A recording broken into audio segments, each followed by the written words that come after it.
Hello, it's Jimmy here, the Wiley. So got here another Renault Trafic, and it's come down from North Yorkshire. It's got issues with the glow plugs down here. So you've got 1, 2, 3, 4.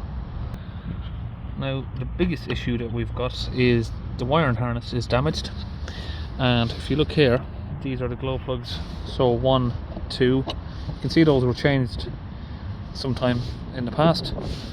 3 and 4 were the ones that were given issues. So this one has fused the wiring harness to the tip, so no one was able to get that out, and as well as number 4 here,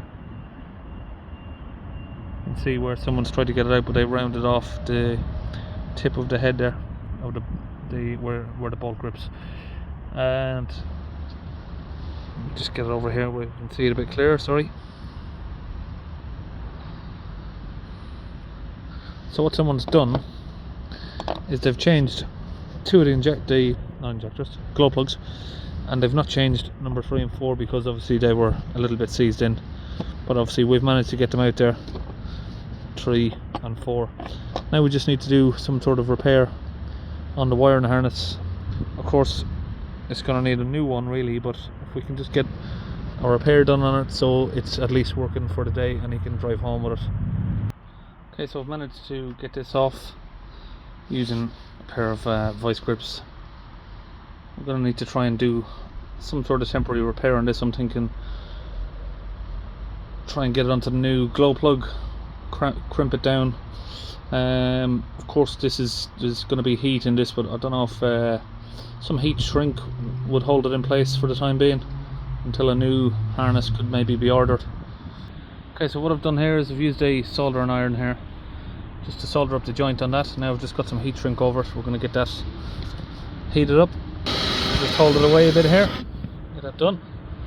Now we'll just grease up the new glow plugs and we'll get these fitted in. So just push that back inside the case, see if we can get it fitted back down there onto the glow plug.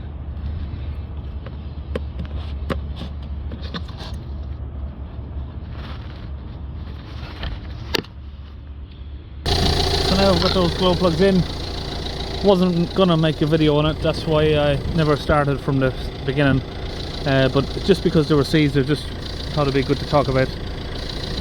Number 3 and 4 cylinders on these, people usually tend to leave them in because they do become seized, but if you persist you can get them out.